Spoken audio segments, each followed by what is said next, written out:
Mantan Ketua DPRD Pasaman, Syahrizal Yusuf tewas setelah mengalami kecelakaan tertimpa alat berat di Rimbo Malampah. Kecelakaan yang menewaskan Syahrizal Yusuf itu terjadi di Nagari Simpang Utara, Kecamatan Simpang Alahan Mati, Kabupaten Pasaman, Rabu, 3 Desember 2025. Saat itu, Syahrizal Yusuf hendak mengantarkan bantuan bencana. Namun, saat itu ia turun dari mobilnya dan berjalan untuk melihat penyebab kemacetan. Namun, saat berjalan itu, tiba-tiba alat berat yang dibawa mobil tronton jatuh dan menimpa korban, kata Kasat Lantas Polres Pasaman, Sumatera Barat, Ibtu Afrizal, yang dihubungi Kompas.com, Kamis, 4 Desember 2025.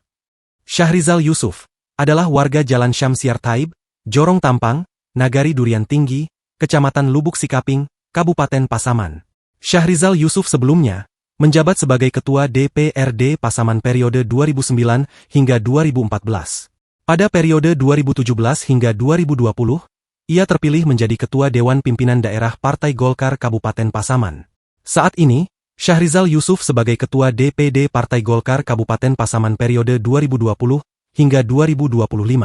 Ia merupakan anggota dari fraksi Partai Golkar.